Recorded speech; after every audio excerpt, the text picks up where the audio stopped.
बिस्मिल्लाहिर्रहमानिर्रहीम। अस्सलाम वालेकुम डियर स्टूडेंट्स।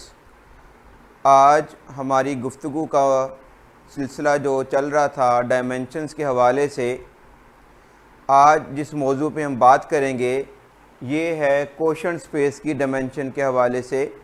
आप जानते हैं कि क्वोशंट स्ट्रक्चर्स कितनी अहमियत के हामिल हैं। इसके मुतालिक बारहा हमने इस बात पे डिस्कशन की हुई है। तो आज हम देखते हैं कि क्वोशंट स्पेस की डायमेंशन कैसे निकालेंगे और क्वोशंट स्पेस की डायमेंशन कब निकाली जा सकती है। पहली बात है कब निकाली जाएगी और दूसरी बात आ जाती है कैसे निकाली जाएगी। तो याद रखिएगा, थ्योरम की स्टेटमेंट में फर्स्ट सेंटेंस में ये बात बता दी गई है कि क्वोशंट स्पेस की डायमेंशन कब जोन सी मुमकिन होती है। तो स्टेटमेंट क्या है हमारे पास, let V be a FDVS मतलब finite dimension vector space and W be its subspace. कि V हमारे पास क्या है, फाइनाइट डायमेंशनल वेक्टर स्पेस है। इसका मतलब है अगर V फाइनाइट डायमेंशनल नहीं होगा तो फिर हम क्वोशंट स्पेस की डायमेंशन के मुतालिक भी गुफ्तगू नहीं कर सकते हैं इस अंदाज में।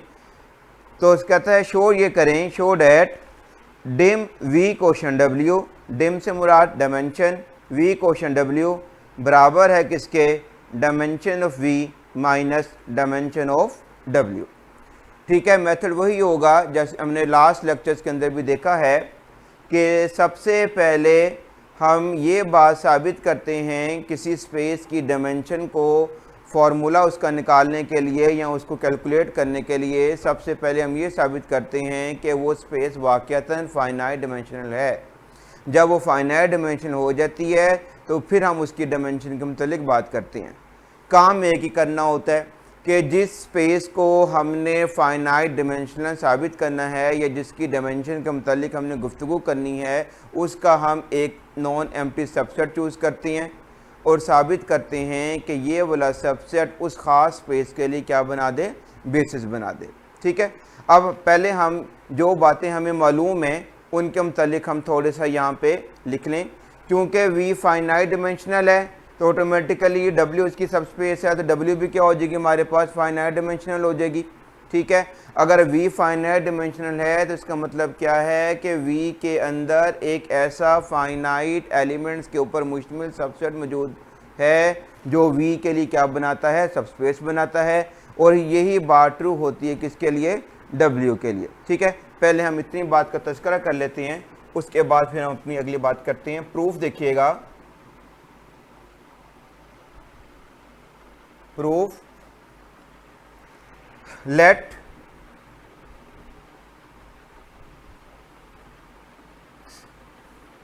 V1 V2 VL W1 W2 WN be a basis of V and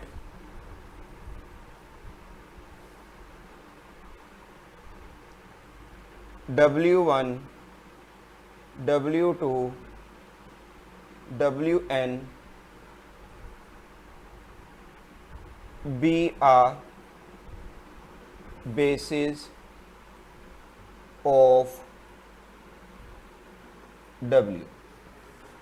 late set शुरू किया, V1 V2 VL W1 W2 WM, ये सारे के सारे दो तरह के वेक्टर्स लिए, एक V's लिए और एक हमने कौन से लिए, W's लिए।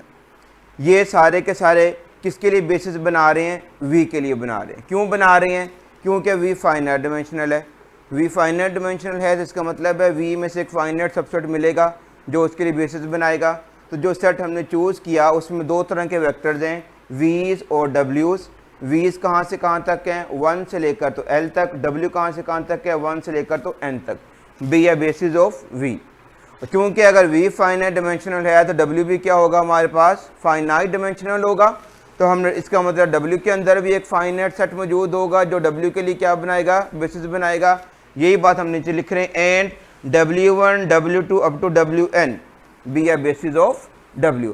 तो ये हमने इस बात में वो तस्करा कर लिया कि जो चीज़ें हमें मालूम है, हमें ये मालूम था कि V फाइनाइट डिमेंशनल है और W फाइनाइट डिमेंशनल है। W के मतलब लिखा नहीं हुआ, लेकिन चूंकि V फाइनाइट डिमेंशनल है तो डेफिनेटली W उसका सब स्ट्रक्चर है, तो वो भी क्या होगा, फाइनाइट डिमेंशनल होगा।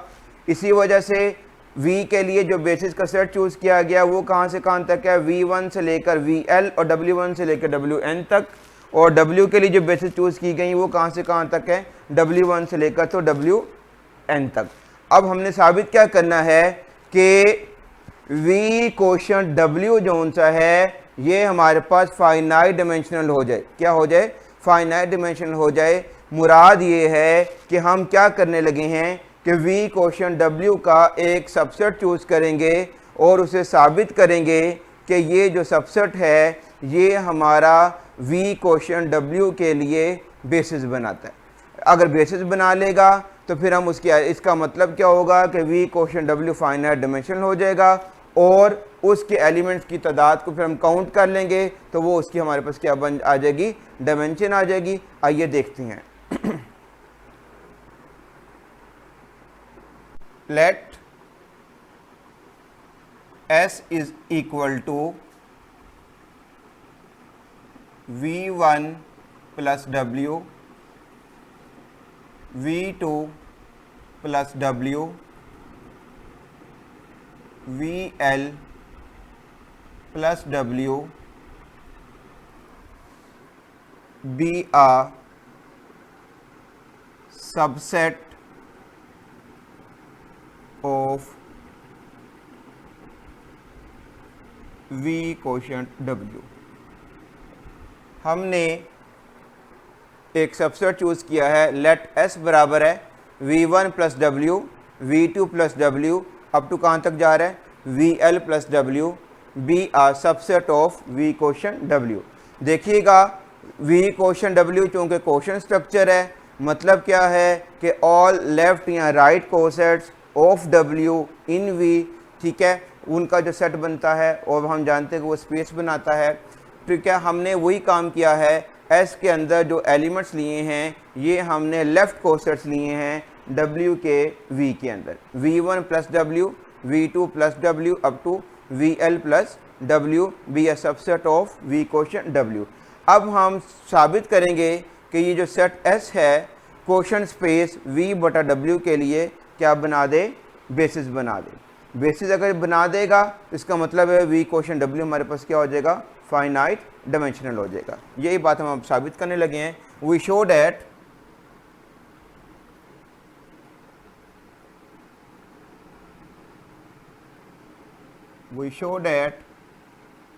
S forms a basis of V quotient W। V quotient W method क्या है, फर्स्ट स्टेप में हम क्या साबित करेंगे कि S हमारे पास क्या होना चाहिए, लीनियरली इंडिपेंडेंट। अब इंडिपेंडेंसी साबित करने का मेथड क्या है कि हम सबसे पहले क्या करते हैं, दिए गए सेट के वेक्टर्स को उसके लीनियर कॉम्बिनेशन में लिखते हैं। कंसीडर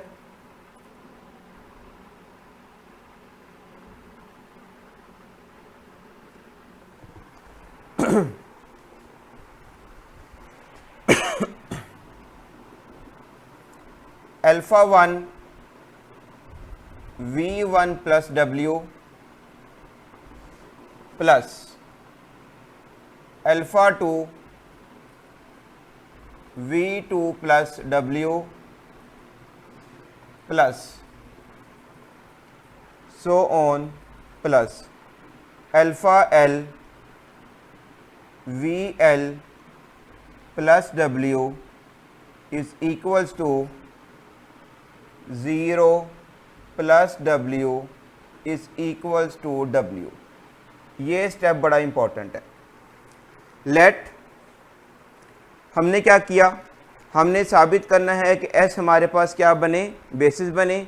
बेसिस के लिए पहली कंडीशन क्या होती है, हमने क्या साबित करना होता है, इंडिपेंडेंसी। इंडिपेंडेंसी का मेथड क्या है कि दिए गए वेक्टर्स को स्केलर्स के साथ करके उसके कॉम्बिनेशन में लिखते हैं, लीनियर कॉम्बिनेशन में लिखते हैं।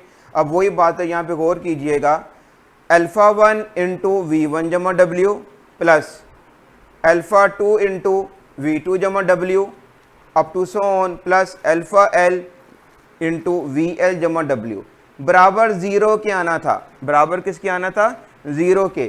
पर मैंने क्या लिखा है, ज़ीरो जमा डब्ल्यू। क्या लिखा है, ज़ीरो जमा डब्ल्यू। क्यों लिखा है कि ज़ीरो जो क्वोशंट स्ट्रक्चर होता है, क्वोशंट स्ट्रक्चर में आइडेंटिटी का किरदार हमेशा जिस सबस्पेस से हम क्वोशंट करते हैं वो प्ले करता है। तो हमारे केस में v क्वोशंट w में w जो उनसा सब स्ट्रक्चर है जो कि v का क्वोशंट कर रहा है, तो लिहाजा v क्वोशंट w की स्पेस में आइडेंटिटी का किरदार कौन अदा करेगा, w वाली स्पेस अदा करेगी। जैसे कि क्वोशंट ग्रुप्स में हमने पढ़ा था कि अगर g बटा h हमारे पास कोई ग्रुप लिखा हुआ हो, g बटा h हमारे पास कोई ग्रुप लिखा हुआ हो, क्वोशंट ग्रुप हो, तो इसमें आइडेंटिटी का किरदार कौन अदा करता है, h अदा करता है। सिमिलरली v क्वोशंट w यानी कि क्वोशंट स्ट्रक्चर में जिस स्पेस से हम क्वोशंट कर रहे होते हैं वो उसके लिए किसका रोल प्ले करता है, आइडेंटिटी का रोल प्ले करता है। तो 0 प्लस w हमारे पास किसके बराबर आ जाएगा,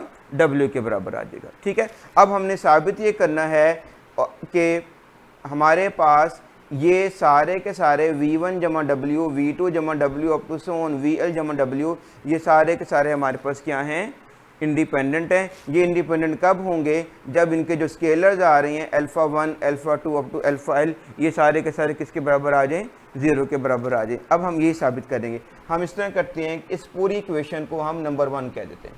इस पूरी इक्वेशन को हमने क्या कह दिया, नंबर 1। अच्छा, अब देखिएगा हम क्या करने लगे हैं, कोसेट्स की प्रॉपर्टी को इस्तेमाल करते हुए हम लिख सकते हैं, this implies that alpha 1 v1 जमा अल्फ़ा 2 v2 जमा alpha L vl plus w is equals to w। ठीक है, ये हमने क्या काम किया कि अल्फ़ा 1 को हर एक के साथ अल्फ़ा 1 को अंदर मल्टीप्लाई कर दिया, बिल्कुल क्वोशंट स्पेस के बानी ऑपरेशन को इस्तेमाल किया। क्वोशंट स्पेस के बानी ऑपरेशंस को इस्तेमाल करते हुए हम रिलेशन इक्वेशन नंबर 1 से ये वाली इक्वेशन बना सकते हैं कि अल्फ़ा 1 v1 जमा अल्फ़ा 2 v2 जमा अप टू सो ऑन जमा अल्फ़ा एल vl, ये हमने इकट्ठा कर दिया, प्लस w किसके बराबर आ गया, w के बराबर आ गया। अब यहाँ पर मैं कोसेट्स की प्रॉपर्टी यूज़ करने लगा हूँ। पहले मैं लिखता हूँ फिर मैं आपको बताता हूँ। दिस इम्प्लाइज दैट, ऊपर वाले एक रिलेशन से हमें क्या मिल रहा है, अल्फ़ा 1 v1 जमा अल्फ़ा 2 v2 जमा सो ऑन जमा अल्फ़ा एल vl किसको बिलोंग कर गया, w को। ये बहुत इंपॉर्टेंट स्टेप है, देखिएगा।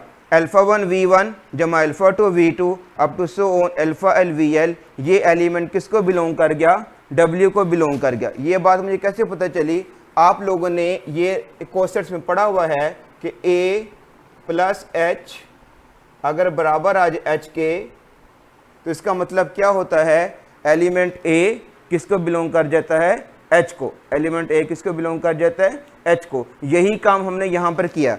हमारे वाले केस में स्मॉल a का किरदार कौन अदा कर रहा है, अल्फ़ा 1 v1 से लेकर अल्फ़ा एल vl तक का एलिमेंट। ठीक है, सेकंड लास्ट स्टेप पे गौर करें तो क्या लिख रहे हैं हम, अल्फ़ा 1 v1 जमा alpha 2 v2 up to alpha L vl plus क्या आ रहा है, w बराबर किसके आ रहा है, w के। इसका मतलब ये कैसी सिचुएशन बन गई है, वो वाली बन गई है a प्लस एच बराबर है कौन से वाला, h के। तो इसका मतलब है बाय कोसेट प्रॉपर्टी हमारे पास क्या आया, अल्फ़ा 1 v1 जमा alpha 2 v2 up to alpha L vl किसको बिलोंग कर जाएगा हमारे पास, w को। तो ये स्टेप हमारे लिए इस थ्योरम में बहुत अहमियत का हामिल है, ताकि ये यहीं से बेसिकली हमें क्वोशंट स्ट्रक्चर की प्रॉपर अंडरस्टैंडिंग की विजुअलाइजेशन होती है।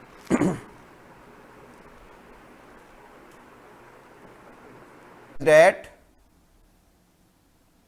Alpha 1 v1 plus alpha two V2 plus alpha L VL बराबर आ जाएगा किसके, beta 1 W1 plus beta 2 W2 plus beta n WN। ये स्टेप क्यों हुआ?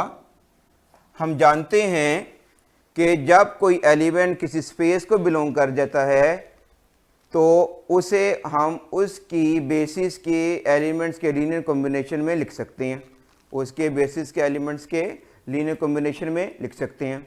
लास्ट स्टेप में देखा था हमने कि अल्फ़ा वीज का जो एलिमेंट है ये किसको बिलोंग कर गया था, W को। W की बेसिस कौन से थे, W's वाले vector W1 W2 up to WN। तो लिहाजा उस असूल के मुताबिक हम अल्फ़ा वीज को लिख सकते हैं W's के लीनियर कॉम्बिनेशन में, और ये W's बेसिकली क्या है हमारे पास, स्पेस W की बेसिस है। ठीक है, नेक्स्ट स्टेप में हम क्या करते हैं कि W's को उठाकर हम इधर ले आते हैं। This implies that alpha 1 V1 plus alpha 2 V2 plus alpha L VL minus beta 1 W1 minus beta 2 W2 minus beta beta n नहीं है, m नहीं है, WN is equal to 0।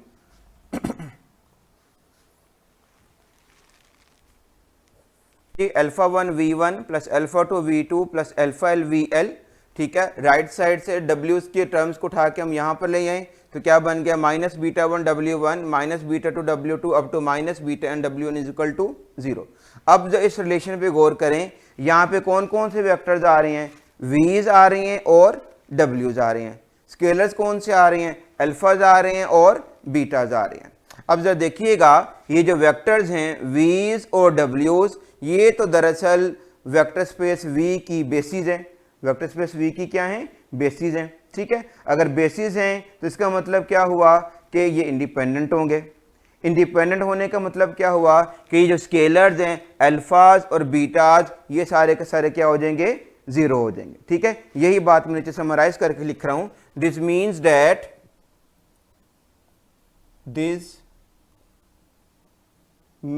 That all alphas and betas are equal to 0 because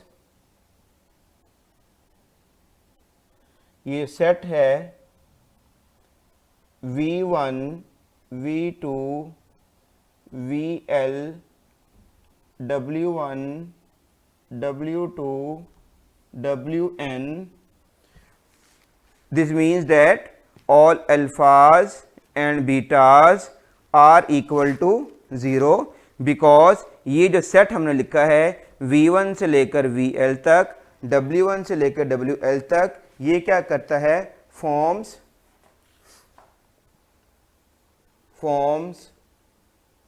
a basis of V, forms a basis of V। क्योंकि ये basis बना रहे हैं, basis बनाने से क्या होगा, ये के सारे वेक्टर्स इंडिपेंडेंट होंगे।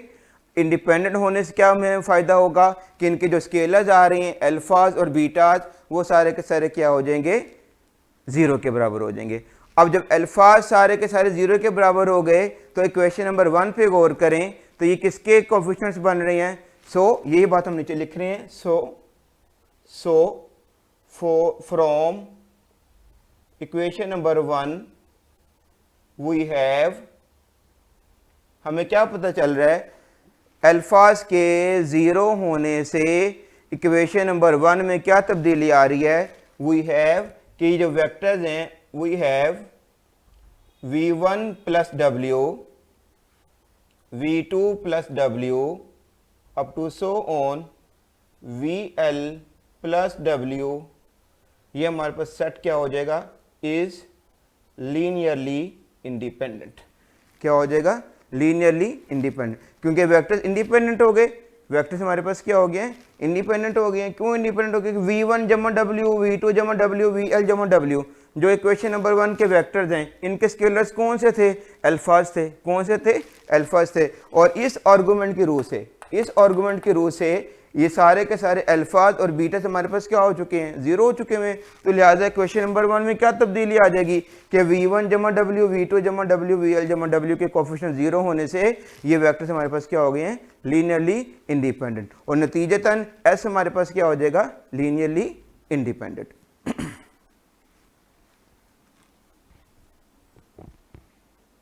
यहां से दिस इंप्लाइज दैट हमें क्या मिला, S is linearly independent. S हमारे पास क्या हो गया, लीनियरली इंडिपेंडेंट होगी। ठीक है, अब सेकंड स्टेप के लिए हमने क्या करना है, स्पैनिंग के लिए जाना है।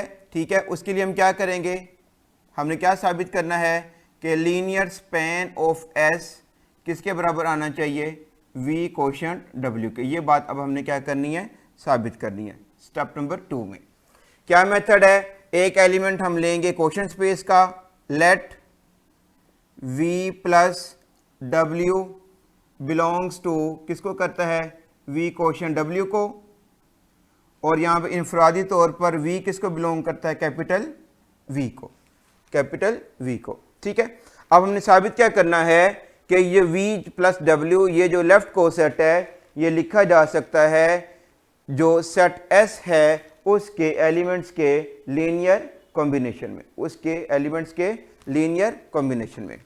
अब जरा गौर कीजिएगा, देखिएगा हम कैसे प्रोसीड करते हैं। नाउ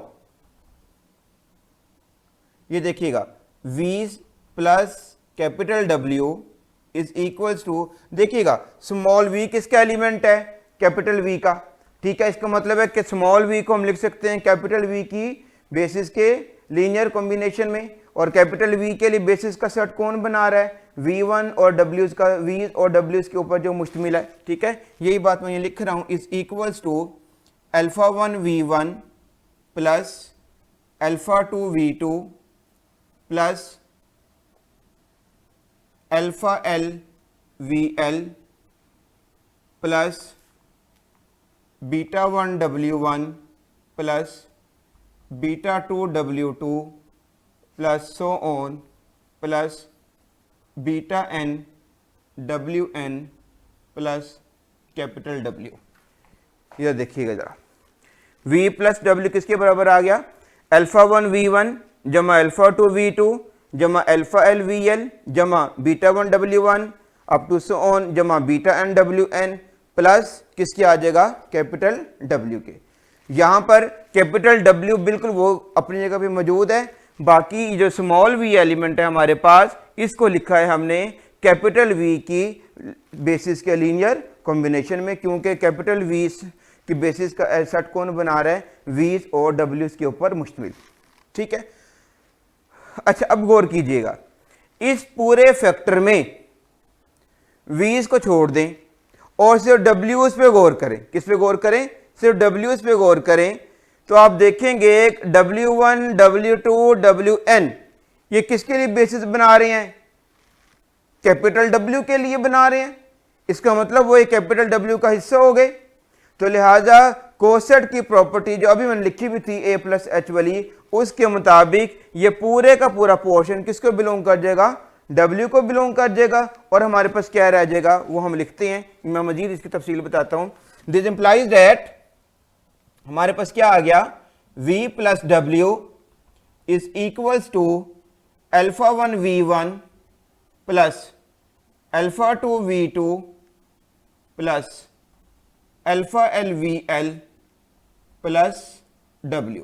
ये देखिएगा यहां पे हमने W वाली कोई बात नहीं लिखी। रीजन कौन सी यूज किया है ये मैं आपको यहां बता देता हूं। रीजन ये वाली यूज किया है कि A plus H is equals to H वाली। इस रीजन की बदौलत जो हमारे पास यहाँ पे W का फैक्टर था वो किसके अंदर इमर्ज होएगा, W के अंदर इमर्ज हो जाएगा। तो हमारे पास इक्वेशन का ये हिस्सा रिड्यूस होकर क्या रह जाएगा, सिर्फ और सिर्फ हमारे पास कौन से वेक्टर्स रह जाएंगे, वीज वाले वेक्टर्स हमारे पास बाकी रह जाएंगे। तो v प्लस डब्ल्यू किसके बराबर आ जाएगा, alpha 1 v1 plus alpha 2 v2 up to so on alpha l vl plus हमारे पास क्या आ जाएगा, w आ जाएगा।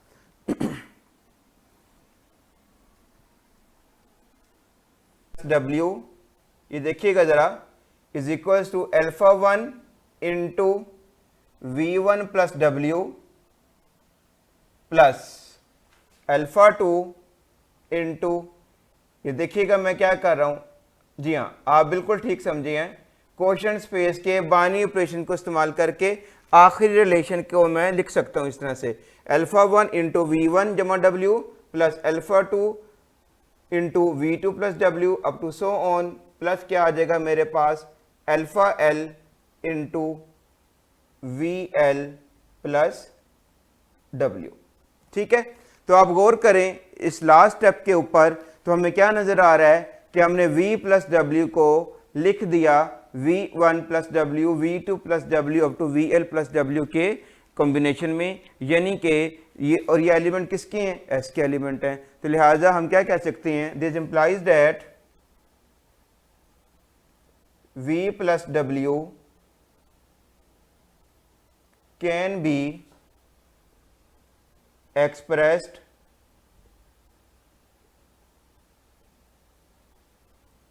as a linear combination of elements of S. This implies that V plus W can be expressed as a linear combination of elements of S.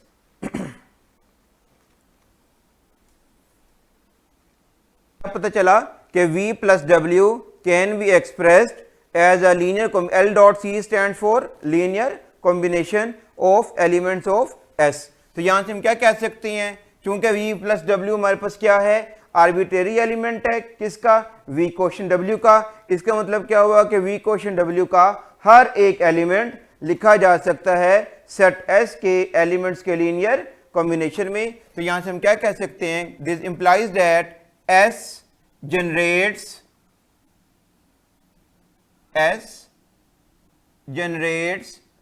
V quotient W, that is linear span of S is equals to किसके बराबर आ जाएगा, V quotient W के बराबर आ जाएगा। Thus हम क्या कहेंगे, S forms a basis of V quotient W। लिहाजा यहां से क्या पता चला कि S ने V quotient W के लिए क्या बना दिए, बेसिस बना दिए हैं। और चूंकि S फाइनाइट है, नतीजतन V quotient W क्या हो जाएगा, हमारे पास फाइनाइट डायमेंशनल हो जाएगा। ठीक है, लिहाजा अब हम जरा इसकी जरा बात करते हैं डायमेंशन की। मोर ओवर जरा देखिएगा, dimension of V quotient W किसके बराबर आ जाएगी, हमारे पास L के बराबर आ जाएगी। किसके बराबर आ जाएगी, L के, क्योंकि S में कितने एलिमेंट्स थे, L एलिमेंट्स थे। अब देखिएगा L को हम क्या लिख सकते हैं, इसको हम लिख सकते हैं N plus L minus N, N plus L minus N। हमने क्या किया, N को ऐड कर दिया और सेपरेट कर दिया। तो देखिएगा ये कुल मिला के क्या चीज बन गई, this implies that dimension of V quotient W किसके बराबर आ गया, dimension of V minus dimension of W, minus dimension of W। क्यों, क्योंकि N प्लस L किसकी डायमेंशन है, V की डायमेंशन है, और N किसकी डायमेंशन है, W की डायमेंशन है। तो क्या बन गया कि V क्वोशिएंट W की डायमेंशन किसके बराबर आ गई, V की डायमेंशन माइनस W की डायमेंशन। तो यही बात हमने साबित करनी थी इस रिजल्ट में कि अगर V finite dimensional vector space हो तो फिर यहाँ से जो क्वोशिएंट स्पेस हमारे पास बनेगी उसकी डायमेंशन को कैलकुलेट करने का हमने ये फार्मूला जो सा वो क्या कर लिया, डिराइव कर लिया। ठीक है, इस सिलसिले को हम इंशाल्लाह बढ़ाएंगे अपने नेक्स्ट लेक्चर में और मज़ीद इसकी कुछ प्रॉपर्टीज़ को विजुलाइज करने की कोशिश करेंगे।